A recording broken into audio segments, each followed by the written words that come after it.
We are reading from Bhagavad-gita as it is, chapter 6, text 15. 16? 15? 15. And the chapter is entitled Dhyana Yoga, the yoga of meditation.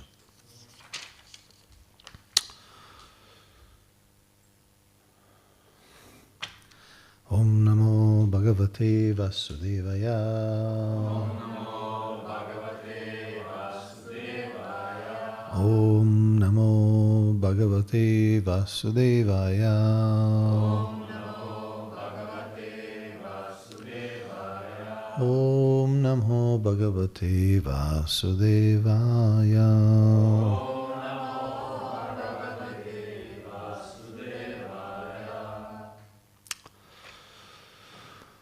Yunjan evam sadatmanam yogi niyatamanasah shantim nirvana paramam matstanam adhigacchati.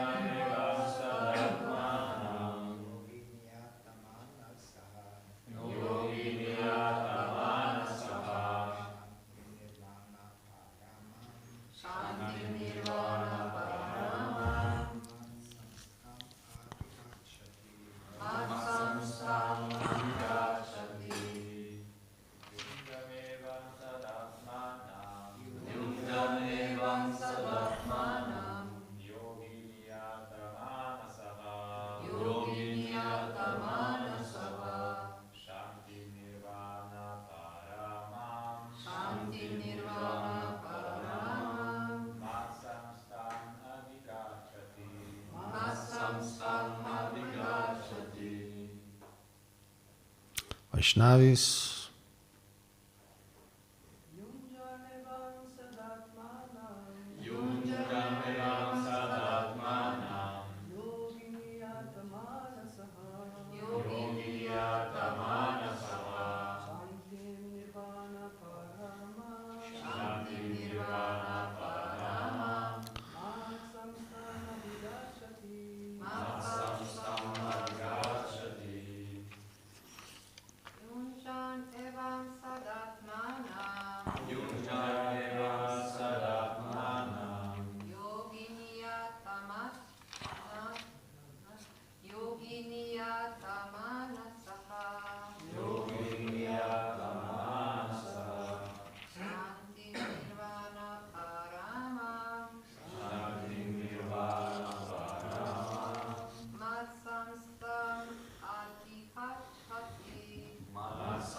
Yunjam, practicing, evam, as mentioned above, sada, constantly, atmanam, body, mind and soul,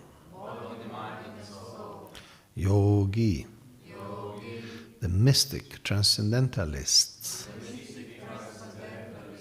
niyata manasaha, with the regulated mind,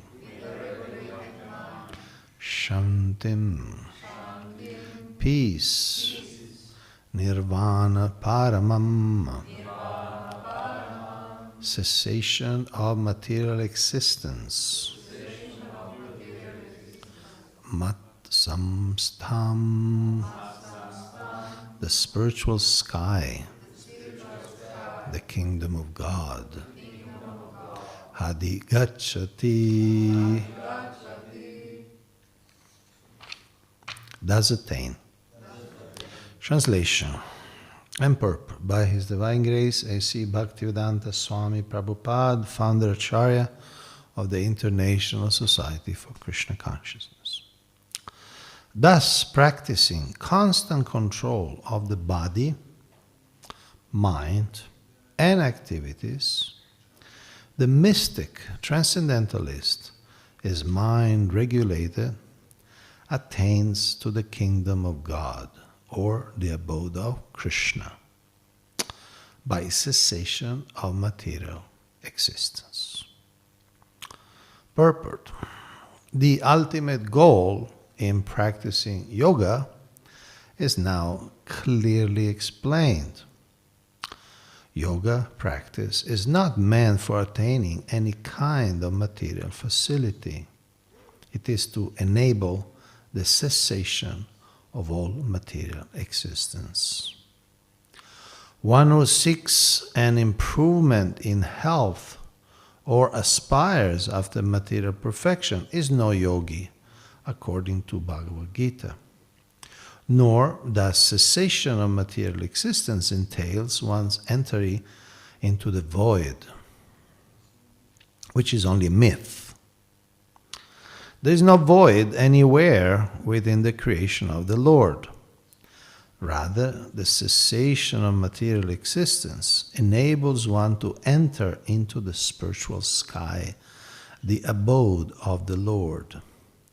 The abode of the Lord is also clearly described in the Bhagavad-gita as that place where there is no need of sun, moon, or electricity.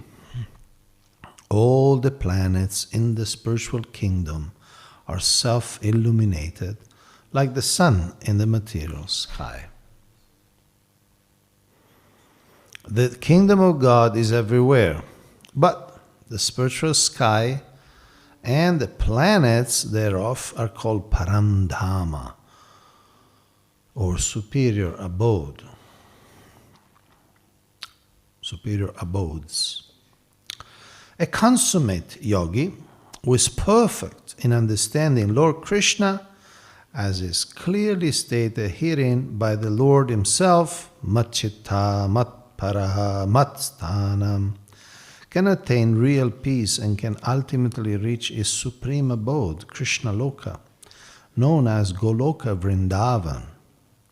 In the Brahma Samhita 537, it is clearly stated, Goloka eva nivasati akilatma bhutaha. The Lord, although residing always in his abode called Goloka, is the all-pervading Brahman and the localized Paramatma as well, by dint of his superior spiritual energies. No one can reach the spiritual sky, Vaikuntha, or enter into the Lord's eternal abode, Goloka Vrindavan, without the proper understanding of Krishna and his plenary expansion, Vishnu. Therefore, a person working in Krishna consciousness is the perfect yogi, because his mind is always absorbed in Krishna's activities. Savai manha Krishna padara vindayoho. In the Vedas also, Svetashvatara Upanishad 3.8, we learn, Tam eva vidit tvati mrityum eti. One can overcome the path of birth and death only by understanding the Supreme Personality of Godhead, Krishna. In other words, perfection of the yoga system is the attainment of freedom from material existence, and not some magical jugglery or gymnastic feats to befool innocent people. Om Agyanti Vinandasya Giranjana Salakaya Chakshurumritam Minatasmi Shri Gurave Namaha.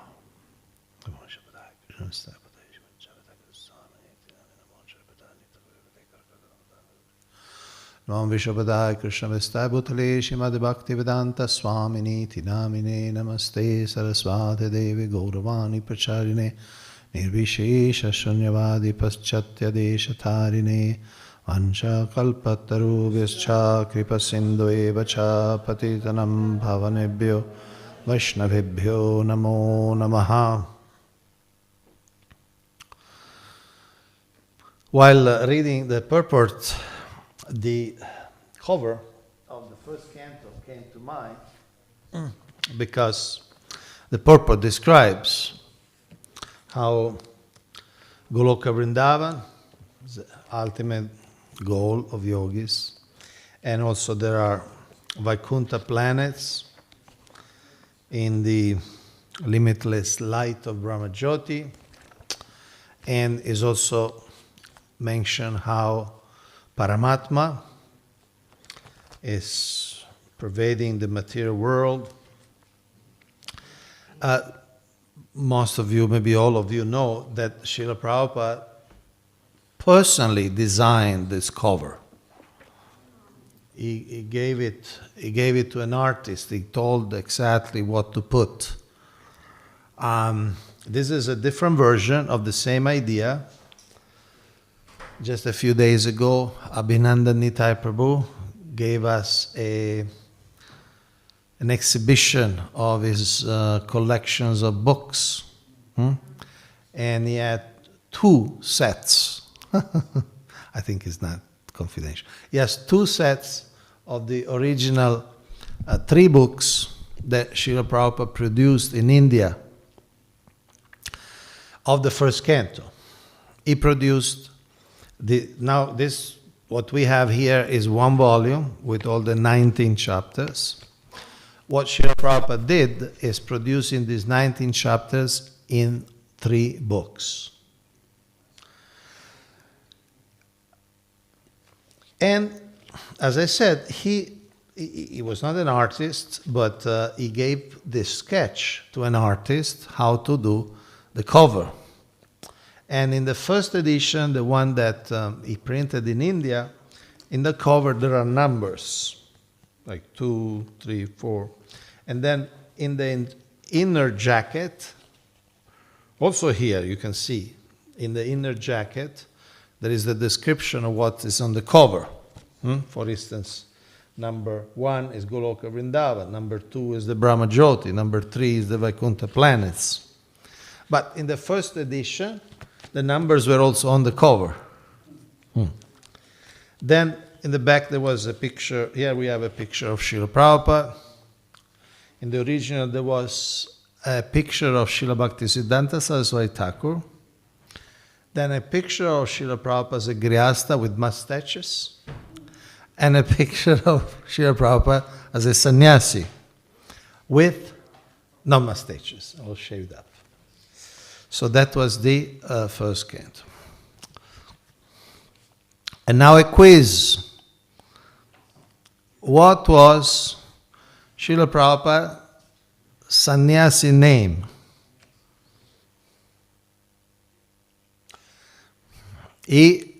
When he was born, he was Abhay. Abhay Charan. Right? Then, at first initiation, the spiritual master added Aravinda, lotus. Abhay Charan Aravinda. That was his initiated name.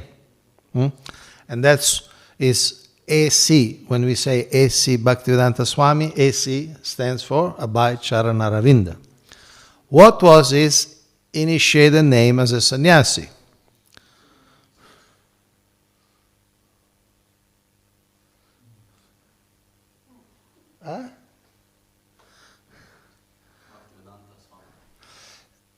Bhaktivedanta was a title, was not an initiation name.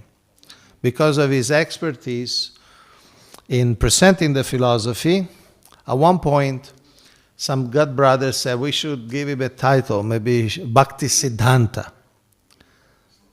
But then they said, no, Bhaktisiddhanta was already our guru, so better to give another, so Bhaktivedanta. But Bhaktivedanta is not an initiation name, is a title.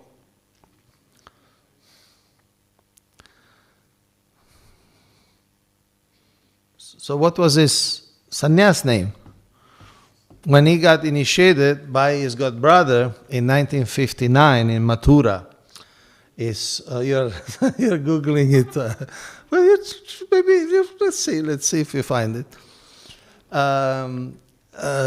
So when he was initiated by his god brother Keshava Maharaj, Bhakti Pragyan Keshava Maharaj, he gave a name. So the question is, what was his name? it's not it's not a tricky question, but the answer is kind of tricky. The question is not tricky, but the answer is tricky.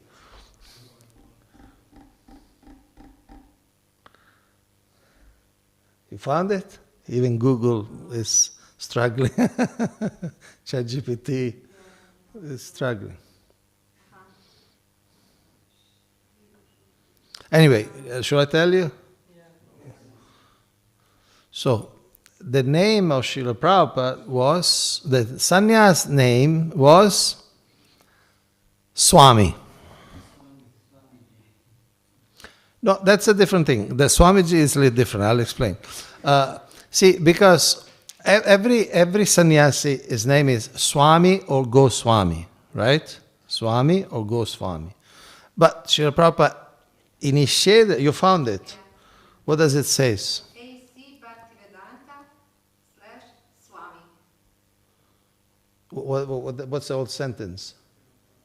I asked kind of name they give the Srila Prabhupada. Okay. Yes, so see, there are traditionally 108 Vaishnava sannyas name. And Sridhara, Govinda, and so on. There are 108. So one is Swami, which means the Lord. No? That's why sometime, if you go to India, there are some followers of Gaudiya Math that they don't want to call Srila Prabhupada Prabhupada, because they say there is, in some environment, there is this hesitancy or recalcitrance, or they don't want to call him Prabhupada because they say Prabhupada was Srila Bhaktisiddhanta Saraswati Thakur. So instead of calling him Prabhupada, they call him Swami Maharaj, because his name was Swami Maharaj. Okay? Clear? Okay. So, Srila Prabhupada divided this book into three, and in the original version, he does something very unusual, because if you have 19 chapters, generally you will divide it by chapter, right? Maybe 6 in 1, 7 in 1, 6, and 7, right? But he did something particularly. He divided the first book and he cut it at chapter 7, text 7. And that's how he finished the book. Why? My understanding is this. He really my understanding, but I don't have a proof, but my understanding, my belief is that he really wanted to put in the first book the Samadhi of Vyasadeva. See what happened in the 5th chapter. Vyasadeva was not happy. He wrote so many books, Mahabharata, and so on, but he was not happy. So Narada Muni comes and says, you're not happy because you did not describe directly Krishna's pastime. You spoke about so many things. And it's all noble, and it's all, but people will take the fruitive, the materialistic approach, because you said, okay, you can go to heaven, and you can get this and that and the other thing. And so people may be confused about what is the real goal. So you had to go into samadhi, into trance. We're talking about trance meditation at the level of prema, not just any meditation. You got to go in the trance, and then you describe what you see. So, in the beginning of chapter 7, it is said that on the bank of the Saraswati river in his ashram, Vyasadeva started meditating, and then there are 4 verses that describe what Vyasadeva has seen in his meditation. He saw Krishna, he saw his internal energy, he saw Maya covering the jivas, he saw how the jiva could go beyond the Maya through Bhakti Yoga. So, in other words, those 4 verses of the Vyasas, called Vyasa's Samadhi, Vyasa's trance, Vyasa's meditation, those 4 verses are the core of the whole Bhagavad. Because based on those 4 verses, the whole Bhagavatam is expanded, is unpacked, is elaborated. So my understanding is Srila Prabhupada really wanted to have those 4 verses in the first book. Also because he might not have been sure if he could print another book. To print this book, he had to struggle a lot. Find some sponsor here and there. It was not like when he had BBT that there are so many devotees who Srila Prabhupada gave the tape, they transcribed it, they edited, then they went to the press, first ISKCON Press, then Bhaktivedanta Book Trust. He had so many assistants, he had to do everything by himself. He even had to go and buy the paper by himself. Get the paper, bring it to a cart. I don't know if it was maybe pushed by a man or pushed some animal, but some cart, some rickshaw. Bring the paper to the printer and then print. And then print the first, and then he himself do the proofreading. See, okay, the mistakes, okay, reprint again. Those were movable types. You got to move each one. So it was, and if you have experience with publishing a book, no author does that. If you ever publish a book, like my wife just published a book before coming, she didn't have to go and buy the paper. She just sent the file to the printer, and after a few days, the printer came with the books, printed and packed in cellophane. So there's a lot of work behind this books that we have. And Srila Prabhupada, you could see in the Bhagavad-gita, describes what he describes in the cover. And I was also thinking, while reading this purport, later on, in the 12th chapter, Srila Prabhupada explained that sometime, although the practice of impersonalism, meditating on Brahman, studying the Upanishad, is a bona fide path, very slow, very painful, but it's a bona fide path. Krishna says at the end they'll also reach me if they're sincere, they're honest, if they're hardworking. But Srila Prabhupada says the practice of impersonalism is then an obstacle when one comes to personalism, because it creates a certain mental model of what is the absolute. It's an absolute with no form, no names, no colors, no sounds. It's kind of, the impersonalist gets somewhat brainwashed about what is the actual absolute. And in fact, once Srila Prabhupada wrote in a Vyasa Puja offering to Srila Bhaktisiddhanta Saraswati Thakur a poetry, and one of the stanzas was, "The absolute is sentient, thou hast proved. Impersonal calamity, thou hast moved." That's kind of old English. Thou means you. You got it? Okay, so the absolute is sentient, conscious, aware, as a person. Thou hast proved, you have proven by scriptures and logic. Impersonal calamity, the dangers of impersonalism, thou hast moved. You have removed the dangers of impersonalism. So the impersonalist, even though it may be a serious transcendentalists, studying the Upanishads, try to understand there is not a body and so on, that practice becomes a burden later on, because it gives an impression that the Absolute is non-sanctioned, is not conscious, not a person, and is some sort of light or void.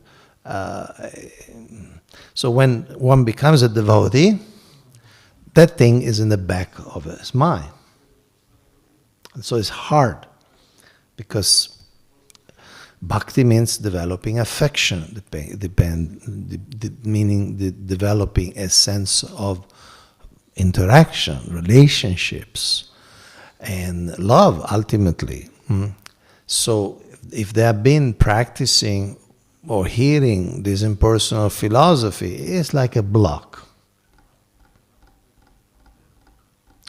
And we need to understand systematically how this impersonal idea is ultimately material. Because the idea is this: the material world, we know, if someone is a little intelligent, a little educated, we know this material world is full of pain. There is birth, there is old age, there is disease, there is death, and there are so many problems: hunger, thirst, wars, anxiety. We have to do things that we don't like to do, and there are so many. We can list thousands of problems. Even if one is not sick, he may not feel I'm handsome enough, I'm not beautiful enough.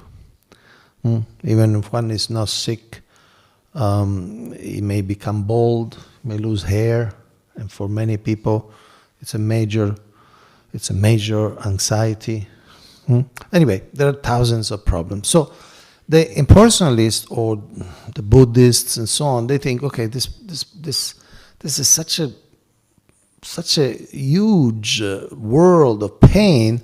The spiritual world, the spiritual existence must be opposite.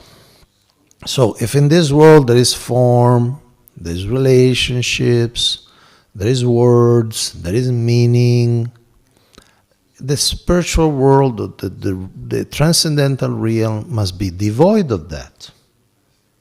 So it's fundamentally a material calculation, because you only negate the material. Instead, the Vaishnavacharyas in the scripture explain, yes, this world is a big problem, but this is like the inverted reflection of the tree of the spiritual world. So, in the 15th chapter, you'll see, Urdhva Moolam Adhashakam. Krishna says, there is this world is like as the roots upwards and the branches downwards, because it's a reflection of the real tree. Just like when you see a tree reflected in a lake, the real tree stands up like this, roots down, trunk, and then leaves. In the reflection, it goes the other way around. The leaves are at the bottom.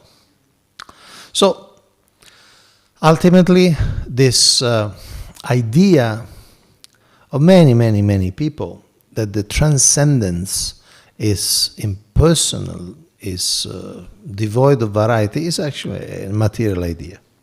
And only a negation of material life. But there is no positive alternative.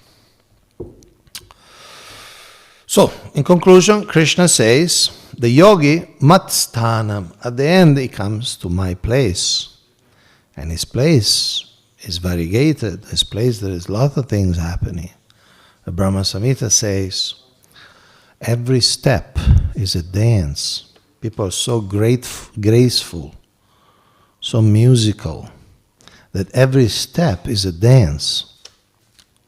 And every word is a song. So poetic, so artistic, so aesthetic. Every word is a song. And Srila Jiva Goswami says, every step is a dance and every word is a song. What to speak when they actually dance and they actually sing? So we stop here. If there's any reflection you like to share or questions you like to explore, connected themes you like to discuss.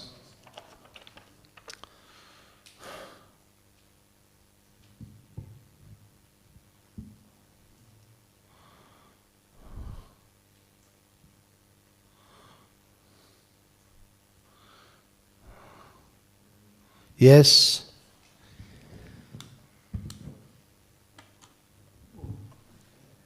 Okay, Hare Krishna, thanks for the lecture. Now for the most spectacular moment, drinking without touching.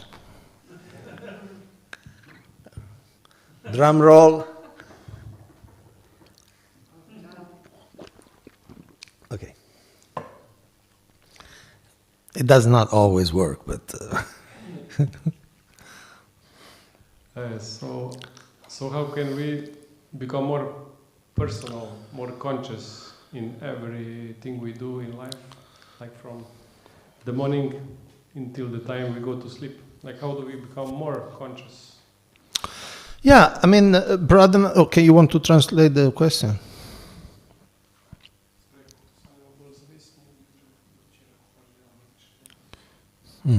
See, Pradhananda Maharaj stressed this morning, and I believe was a very good point, and he practically demonstrated. We went to the verse, and he repeated the word by word so many times, so that at the end we were familiar with the words. He would ask, "What's the English of this word, earth? What's the English of this word following? What's the English of younger brothers? What's the, every single word?" Sometimes he asked the Sanskrit of the English or the English of the Sanskrit. So he went on almost half an hour on that. So it was, I think, a very good exercise, because your question is how to become conscious. Well, we need to enter into the mood of students and not just go through the ritual.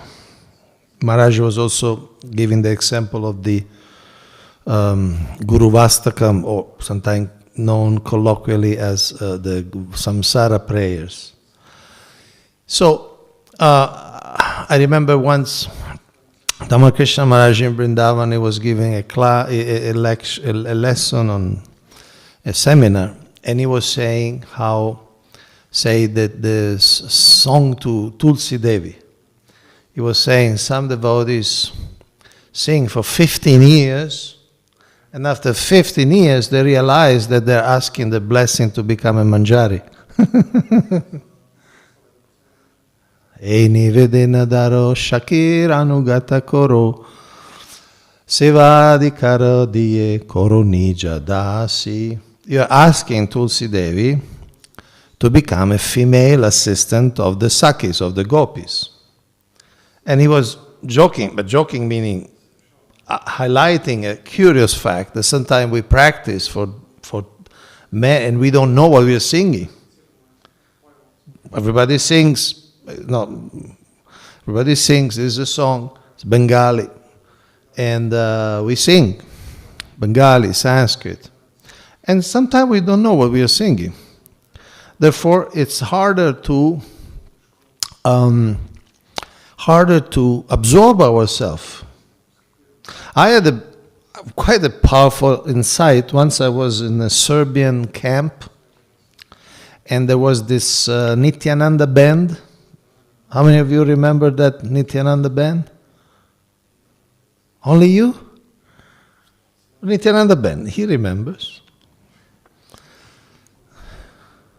So it was a camp. So at one point they gave a concert, and they used mridangas, they used electric instruments. They were quite professional, quite good, and they sung a couple of traditional songs, Bengali songs, Sanskrit songs, and the public was happy.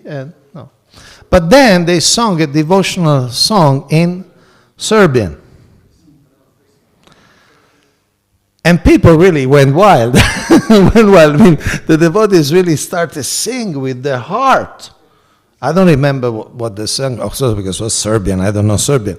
But something like,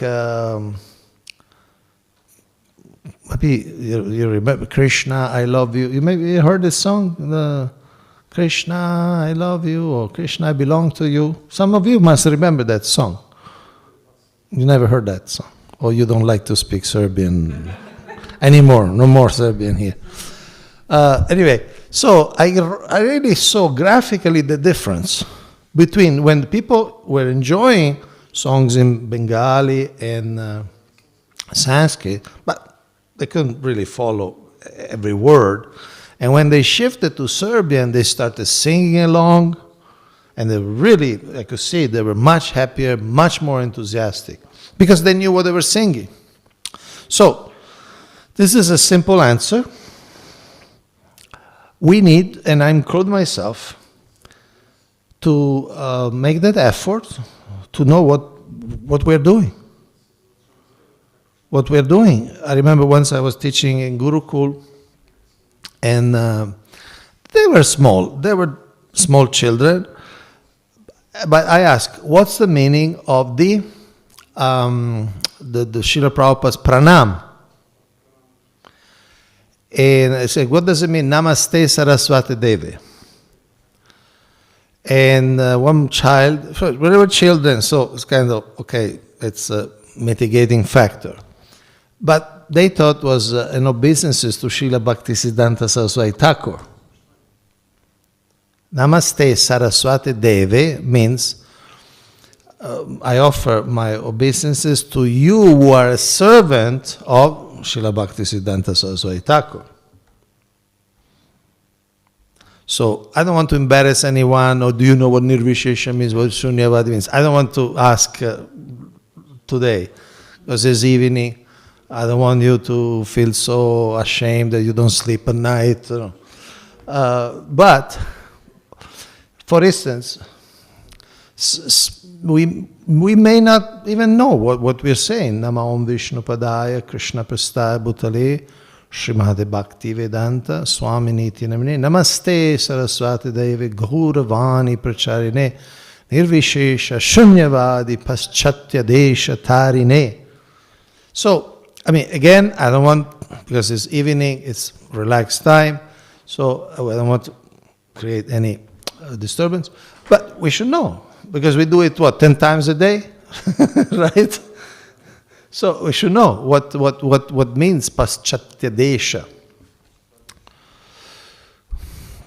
Tarine, what does it mean, Tarine? Yeah, no, I wasn't asking, I was hypothetically asking, but yes, Tarine means to free. Paschatya Desha, freeing the West, which includes Slovenia. And from what? From Nirvishesha. We're discussing from this idea that there is no variety in transcendence. Or Shunyavadi, that the goal is void, like Srila Prabhupada mentioned in the purport. So, short answer is, if we absorb in the meaning of what we are doing, when we pay obeisances, when we sing, and I put myself into it, thank you for the question because it helps me remember, when we sing a song to Tulsi Devi, to Nishingadeva.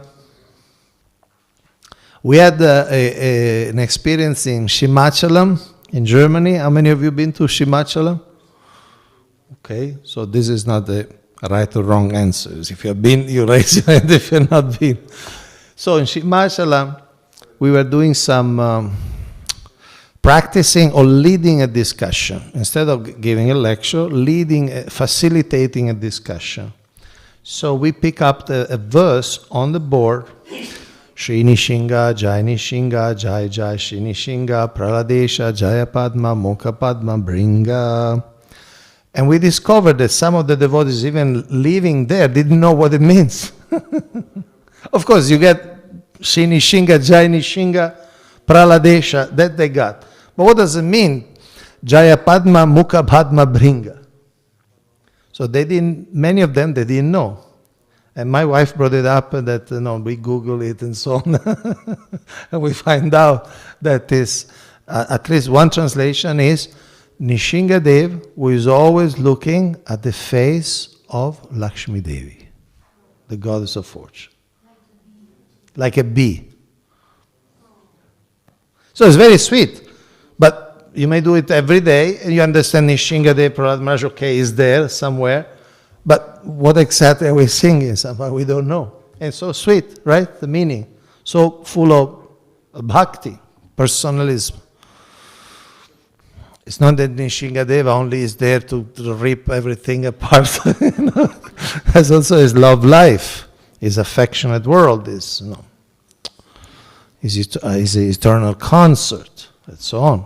So, it's okay? Does it help? Guru Puja, the same, no? We start at least with those we sing every day.